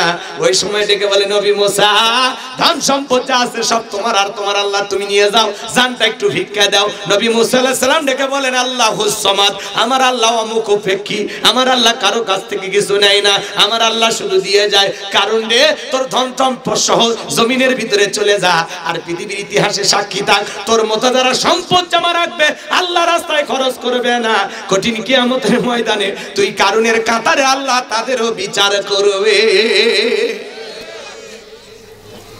সূরা তাওবার ভিতরে আল্লাহ বলেছেন, যারা স্বর্ণ রূপা টাকা পয়সা জমা রাখে, আল্লাহ রাস্তায় খরচ করতে চায় না, আমার আল্লাহ বলেন তাদের জন্য রয়েছে আযাবের সুসংবাদ।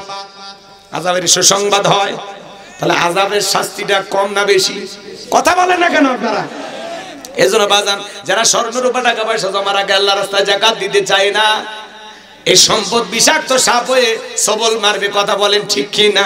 এজন্য ধনী যারা আছেন বাজান, ধনী যদি হিসাব করে যাকাত দেয়, ধনীর ধন কমবে না বাড়বে? যাকাত দিলে সম্পদ কমে না বাড়ে? আল্লাহ বৃদ্ধি করে দেবে, আল্লাহ বৃদ্ধি করে দিবে। যাকাত একটা আর্থিক ইবাদত, যাকাত দাতা হিসেবে আল্লাহ যে কবুল করছে, আলহামদুলিল্লাহ। আমার হাতটা যে আল্লাহ এই জায়গায় রাখছে, আলহামদুলিল্লাহ। আল্লাহ চাইলে এই জায়গায় রাখতে পারতো না? ধনীর যাকাত দেওয়া ফরজ, গরিবের যাকাত খাওয়া ফরজ নয়। গরিব আপনার যাকাতের টাকা গ্রহণ করে আপনাকে ফরজ ইবাদত পালনের সুযোগ তৈরি করে দিয়ে গরিব বড়লোক দয়া করছে। আপনি ধনী, এটা দয়া বা করুণা করে না, আপনি দিতে বাধ্য, এটা রবের ওয়াদা। কথা বলে। আর আপনি এমন ভাব নেন, 9টায় ব্রাশ নে গেটে কে, এগুলো ফকির মিসকিনকে দূর করে দাও। স্যার একটু যাকাতের জন্য আসছিলাম, গেট থেকে ধাক্কা দিয়ে ফেলে দেয়।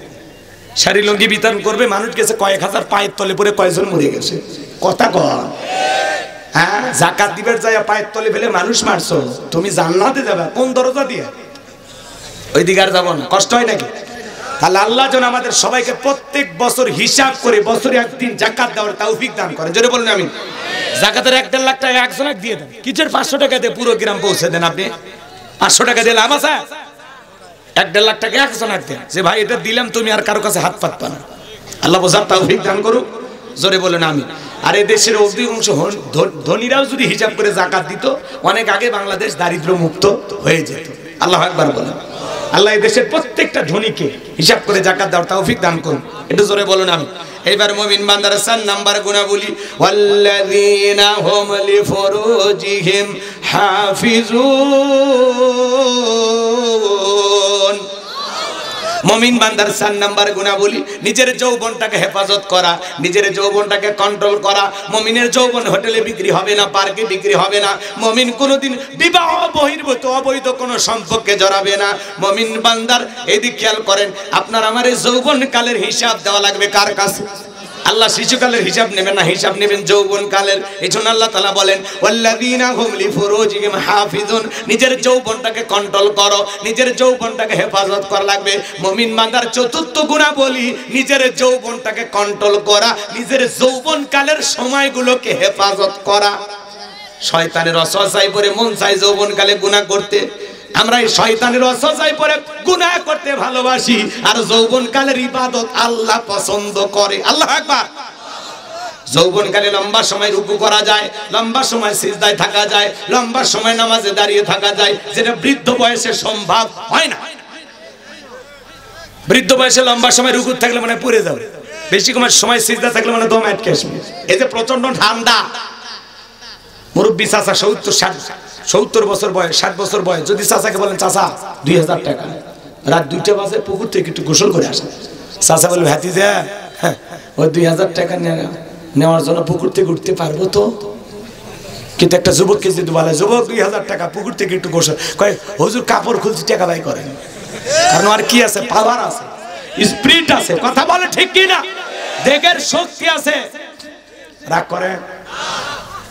এই জন্য যৌবন বয়সে ঠান্ডা পানিতে ওযু করে মসজিদে যাওয়ার ক্ষমতা যুবকের আছে। ঠান্ডা পানিতে ওযু বানায়া তাহাজ্জুদের জায়নামাজে দাঁড়ানোর সাহস যুবকের আছে। আর মুরব্বি চাচা চাচিমা যদি ঠান্ডার মধ্যে গরম পানি করে দেয়, চাচার ভাগ্যে ওযু জোটে। গরম পানিও নেই, চাচার ওযুও নাই, নামাজও নেই। পরের দিন এটা কয় বুড়ি তুই নামাজ পড়বে দিল না, কথা কয় না গো, রাগ করে, বিরক্ত হয়েছে। তাহলে যৌবন কালে বেশি বেশি ইবাদত করবো কার? আমরা যৌবন কাল পুরোটাই কার পথে কুরবানি করবো? আল্লাহর ইবাদতে কুরবানি করবো, করবো তো ইনশাআল্লাহ। হযরত আলী রাদিয়াল্লাহু তাআলা বলেন, তোমরা যৌবনের কারণে গুনাহ করো, একদিন তোমাদের যৌবন থাকবে না, আমলনামায় গুনাহ ঠিকই লেখা থাকবে। কথা বলে ঠিক কি না? ছোট্ট একটা ঘটনা বলি, আলোচনা শেষের দিকে নিয়ে যাব। আল্লাহর নবী ইউসুফ আলাইহিস সালাম যৌবনের পরীক্ষা দিয়েছিলেন রে যুবক। গোপন একটা কক্ষে জুলেখা নিয়ে গেছে, দুনিয়ার কেউ নাই, শুধু ইউসুফ নবী আর জুলেখা। এরকম সুযোগ যদি তোমরা পাও কি যে করবে আমি জানি না।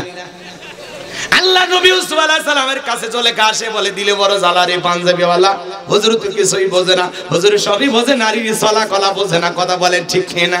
এইবার জুলেখার কাছে আসে, বলে ইউসুফ রে তোমার চোখ দুইটা ভারী সুন্দর। ইউসুফ আলাইহিস সালাম ডেকে বলেন, এই চোখ যে আল্লাহ সৃষ্টি করেছে সে আল্লাহকে তুমি ভয় করো। এবার জুলেখা কাপড়গুলো ছিঁড়ে দেবতার মুখ ঢাকে। ইউসুফ নবীকে বলে, কাপড়ে ঢাকিলে তুমি দেবতার মুখ, কি দিয়া ঢাকিবা তুমি বিধাতার মুখ? কাছে আসে কি যেন বলতে চায়। ইউসুফ নবীর অন্তরে কার ভয়? ইন্নিয়া খাউফুল্লাহ, অন্তরে আল্লাহর ভয় নিয়ে পয়গম্বর ডেকে বলেন, আল্লাহ নিজের ইজ্জতকে বাঁচানোর জন্য দৌড় মারার দায়িত্ব আমার, আর আপনার কুদরত থেকে তালা খুলে দেওয়ার দায়িত্ব আপনার। আল্লাহর পয়গম্বর ইউসুফ আলাইহিস সালাম আল্লাহর উপরে তাওয়াক্কুল করলেন, বিপদে পড়ে আল্লাহ তাআলাকে স্মরণ করলেন। ফাযকুরুনি আযকুরুকুম ওয়াশকুরুলি ওয়ালা তাকফুরুন, তোমরা আমারে স্মরণ করো, আমি আল্লাহ তোমাদেরকে স্মরণ করব, কৃতজ্ঞতা প্রকাশ করো, কৃতজ্ঞ হয়ো না। আল্লাহর নবী ইউসুফ আলাইহিস সালাম বিপদে পড়ে স্মরণ করেছেন কারে? আল্লাহ তাআলাকে স্মরণ করলেন, আল্লাহর উপরে তাওয়াক্কুল করে নিজের ইজ্জতকে বাঁচানোর জন্য। আল্লাহর পয়গম্বর যখন দৌড় মেরেছেন, আল্লাহর কুদরত থেকে প্রত্যেকটা দরজার তালা খুলে গেছে, বলুন সুবহানাল্লাহ। নবী ইউসুফের পিছনে জুলেখা দৌড়াইতে দৌড়াইতে শেষ দরজায় যে মারছে থাবা, ইউসুফ আলাইহিস সালামের জামা ছিঁড়ে গেছে। ইউসুফ নবী বলে, জামা ছিঁড়ে যায় যাক, ইজ্জত দেওয়া যাবে না। এইবার শেষ দরজায় যায় দেখে জুলেখা তার স্বামী আজিজ মিসর দাঁড়ায় আছে। স্বামীকে দেখা মাত্রই জুলেখা নেকা কান্নার অভিনয় শুরু করলো। কথা আছে না, যেখানে বাঘের ভয় সেখানে রাত হয়। স্বামীকে দেখা মাত্র জুলেখা নেকা কান্নার অভিনয় শুরু করে দিল। কিছু কিছু মহিলা দেখেন না, কথা বলার আগে কান্দে দেয়, আমার কেউ নাই, কেউ নাই, তুমি বেঁচে আসো কে? এ কথা কর না কেন? কিছু কিছু মহিলা কথা বলার আগে কান্দে দেয়, চোখে পানি লাগে থাকে, কান্দে, মামলা জিত পেরছায়। ছেলেদের বিরুদ্ধে এতগুলো অভিযোগ, কান্নাকাটি করে দেয়, মানুষ মনে করে সত্যি। ও কিচ্ছু বোঝে না, ভিড়ের খায়, সব দোষ ছেলের, এক হাতে কি তালি বাজে। এ কথা কর, মেয়েকে কান্নাকাটি করে একটু নাটক করে বলতে পারে, আর দোষ ছেলের না। এই গাইবান্ধার ছেলে কেমনে জামালপুরে গেল? কে নিয়ে গেছে? ভালো হয়ে যা তোরা, ভালো হয়ে যা, রাগ করতেছেন আপনারা। নেকা কান্নার অভিনয় করে, অনেকের বউ কথা বলার আগে কান্দে দেয়, মানে কান্দেই মামলা জিততেছে। কাঁদবি, যাই নামাজে কাঁদবি, আল্লাহর কাছে দোয়া করে কাঁদবি। কথা কম, তোর চোখে এত পানি লাগে থাকে, যার বউ কথায় কথায় কাঁদবে বুঝবেন ওর ভিতরে ভেজাল আছে। আর বেশি কান্নাকাটি করলে বউ ধমক দেবে, চুপে চুপ, ঘটনা কিছু খুলে কর। তোর কথা শুনে যদি মনে হয় কাঁদা উচিত, স্বামী স্ত্রী একসাথে জামাত করে কাঁদা হবে। হ্যাঁ, চোখের পানি লাগে থাকে, মানে মোটর বসায় রাখছে, টিপ দেওয়া হয় না। এত চোখের পানি তোদের আসে কোত্থেকে? হ্যাঁ, কথা কয় না কে? নেকা কান্নার অভিনয় করে ইউসুফ আলাইহিস সালামকে মিথ্যা ধর্ষণের আসামি বানাইলেন। ডেকে বলে, ও স্বামী, ইউসুফকে ছেলের মতো দেখতাম, আজকে সুযোগ পায় আমার ইজ্জতের দিকে হাত বাড়াইছে, আর একটু দেরি হয়ে গেলে সর্বনাশ হয়ে যেত। আর মনে মনে বলে, মরার স্বামী আসার সময় পাইলি না। মিথ্যা ধর্ষণের আসামি বানাইয়া ইউসুফ নবীর চরিত্রে দাগ লাগাইয়া মিথ্যা তহমত দিয়া 9.5 বছর জেলখানায় বন্দী করেছিল জুলেখা। আজও আলেমদেরকে ধর্ষণের আসামি বানাইয়া জেলখানায় বন্দী করবে যারা, ডিজিটাল জুলেখা তারা। আলেমদেরকে নরম বানায় যারা ধর্ষণের আসামি বানাবে, ওরাও জুলেখা। হুজুরদের বউ বেশি, বাচ্চা বেশি, কথা কন। কিন্তু কোন হুজুর ধর্ষণ করে না, অবৈধ কোনো সম্পর্ক করে না। কথা বলেন ঠিক কি না? এই পৃথিবীর অধিকাংশ নবী রাসূলদের একাধিক স্ত্রী, সাহাবায়ে কেরামদের একাধিক স্ত্রী। কথা বলেন ঠিক কি না? রাগ করেন? করলে সমস্যা কি? এই জন্য খবরদার, শয়তানও বিশ্বাস করেনি আলেমেরা ধর্ষণ করতে পারে। কথা বল। কোরআনের বাকি তাকে দেওয়া হয়েছিল 300 নারী ধর্ষণ করছে। জোরে বলেন ভাই। এক নারীকে আদালতে হাজির করে জিজ্ঞাসা করা হলো, এই হুজুর, বলে হ্যাঁ, তোমার জন্ম কত সালে? কয় 75 সালে। জন্ম 75 সালে আর ধর্ষণ হয়েছে 71 সালে।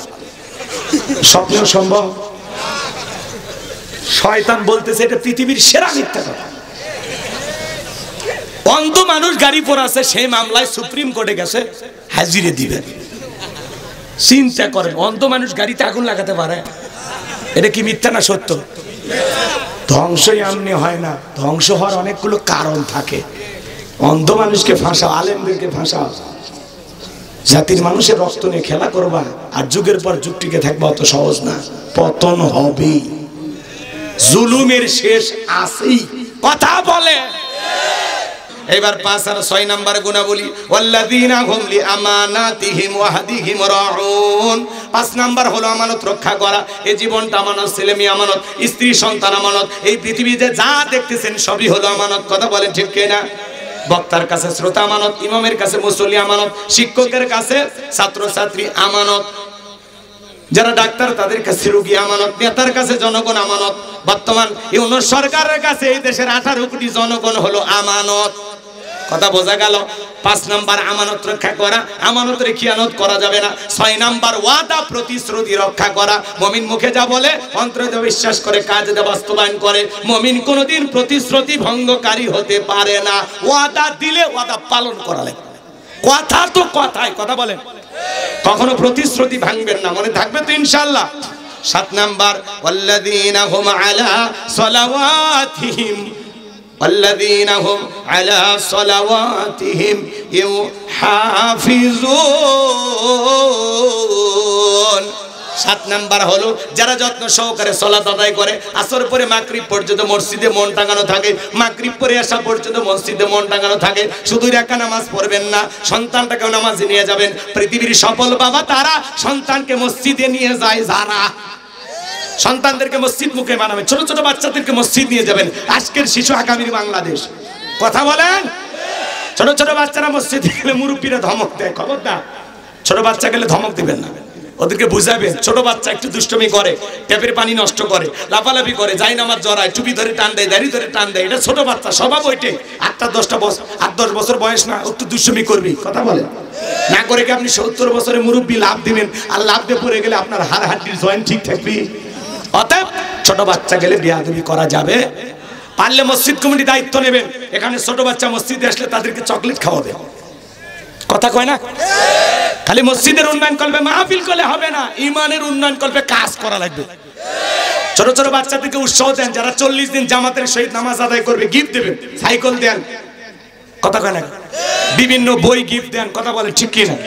তাহলে সন্তানগুলো নামাজি হবে, মসজিদমুখী হবে। আপনি একা নামাজ পড়লে হবে? আপনার স্ত্রী সন্তান এদেরকে নামাজি বানানোর দরকার আছে না? না, একটা পরিবারে 4 জন সদস্য সবাই যদি নামাজ পড়ে, ভালো লাগে না খারাপ লাগে? এই যে অস্থির হয়ে গেছেন আপনারা, বুঝতে পারছেন? সূরা তাহরিমের 6 নম্বর আয়াতে আল্লাহ কি বলেছেন? হে ঈমানদারগণ, নিজেরাও জাহান্নামের আগুন থেকে বাঁচো, তোমার আহল পরিবার পরিজন যারা আছে তাদেরকে জাহান্নামের আগুন থেকে বাঁচানোর চেষ্টা করো। করবেন তো ইনশাআল্লাহ? তাহলে এদিক খেয়াল করেন, সালাত খুব যত্ন সহকারে আদায় করবেন। 1 নাম্বার আল্লাহ সালাত দিয়ে শুরু করলেন, 7 নাম্বার সালাত দিয়ে শেষ করলেন। তাহলে সালাতের গুরুত্ব সবচেয়ে কম না বেশি? এই 7টা গুণাবলী কারা কারা আমল করবেন হাত তুলে দেখেন। আল্লাহ আমাদের কবুল করুন। জোরে বলুন আমিন। আর একটু জোরে বলুন আমিন।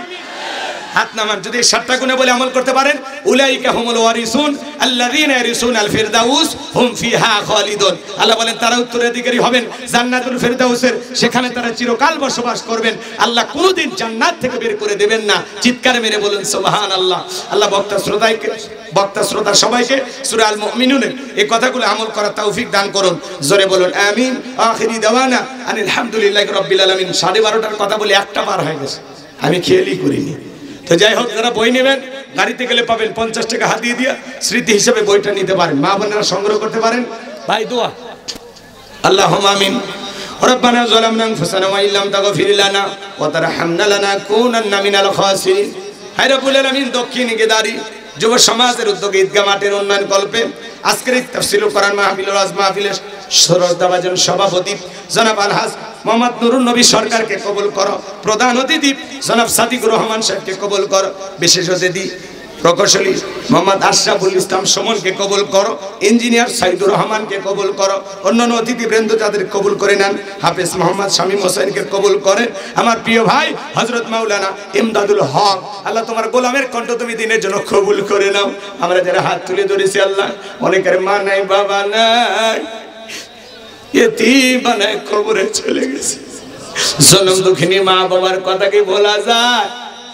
যে মা 10 মাস 10 দিন গর্ভে থাই দিয়েছে, প্রসবের যাতনা সহ্য করেছে, 2-2.5 বছর বুকের দুধ পান করাইছে। ওই জনম দুঃখিনী মা বাবা যাদের কবরে চলে গেছে, মা বাবার কবরে জান্নাতের বাগান বানায়া দে। রব্বির হামহুমা কামা রব্বায়ানি সগীরা, রব্বির হামহুমা কামা রব্বায়ানি সগীরা। পিতামাতা যাদের বেঁচে আছে আল্লাহ পিতামাতার খেদমত করে তাদের মুখে হাসি ফোটায়া তাদের দোয়া নিয়ে জান্নাত অর্জন করা তৌফিক দিয়া দাও। পিতামাতা যে কত বড় নিয়ামত বুঝে পিতামাতার সাথে ভালো ব্যবহার করা তৌফিক দিয়া দাও। আল্লাহ পাড়া প্রতিবেশী আত্মীয় স্বজন যারা কবরে চলে গেছে, এই গ্রামে মাটির নিচে যত মানুষ শায়িত আল্লাহ আপনি সবাইকে মাফ করে দেন। তামাম পৃথিবীর মুসলিম উম্মাহকে হেফাজত করেন। ফিলিস্তিনের মুসলমানদের বিজয় দেন, কাশ্মীরের মুসলমানদের বিজয় দাও, চীনের উইঘুরের মুসলমানদেরকে বিজয় দাও। বাংলাদেশের মসজিদ মাদ্রাসা কবুল করো, হক্কানি উলামা ইকরামদের কবুল করো। দেশি বিদেশি সকল ষড়যন্ত্রের হাত থেকে এই জমিনকে আল্লাহ হেফাজত করো। আল্লাহ যারা দূর দূরান্ত থেকে কষ্ট করে কোরআনের কথা শোনার জন্য ছুটে এসেছেন সবাইকে নিরাপদে বাড়ি পর্যন্ত পৌঁছার তৌফিক দান করুন। সবাইকে আপনার রহমতের চাদরে আবৃত করুন। জীবনে কোনোদিন আমার গাইবান্ধার মানুষের সাথে আর দেখা যদি না হয়, এই মুখগুলো জান্নাতের সিঁড়িতে পরিচয় করায় দিও আল্লাহ। আল্লাহ আমাদের সবাইকে একই জান্নাতি কবুল করে নিও আল্লাহ। আল্লাহ আমাদের জানা অজানা ছোট বড় গোপন প্রকাশের তামাম জিন্দেগির গুনাহগুলো মাফ করে দাও। এমন জায়গায় বসে গুনাহ করেছি দুনিয়ার কেউ জানে না, তুমি জানো। তোমার চোখকে ফাঁকি দেওয়ার সাহস তো আমাদের নাই। আল্লাহ আমাদের সকলের তামাম জিন্দেগির গুনাহগুলো মাফ করে দাও। ফিরাইয়া দিও না মালিক, ফিরাইয়া দিও না। তুমি যদি ফেরাত আমাদের যাওয়ার আর কোনো জায়গা নেই। ফকির একটা দরজায় ভিক্ষা না পাইলে আর একটা দরজায় যায়। তুমি যদি ফেরাত দাও যাওয়ার কোনো জায়গা নেই। আমাদের সকলের তামাম জিন্দেগির গুনাহগুলো মাফ করে দাও আল্লাহ। কঠিন ভয়ঙ্কর জাহান্নামের আগুন থেকে আমাদের মুক্তি দাও। রব্বানা আতিনা ফিদ দুনিয়া হাসানাতাও ওয়া ফিল আখিরাতি হাসানাতাও ওয়া কিনা আযাবান নার। আল্লাহ আমাদের সবাইকে তুমি মাফ করে দাও। আল্লাহ আজকের মাহফিলে নগদে বাকিতে যত মানুষ টাকা পয়সা দিয়েছে আল্লাহ কবুল করো। আল্লাহ ঈদগাহ মাঠকে কবুল করো। আল্লাহ মাহফিল কমিটির ভাইদের কবুল করো। যারা বগুড়ায় গিয়ে কষ্ট করে আমাকে দাওয়াত দিয়েছেন আল্লাহ তাদের হায়াত আপনি বাড়ায় দেন, তাদের জিন্দেগির গুনাহগুলো মাফ করে দেন।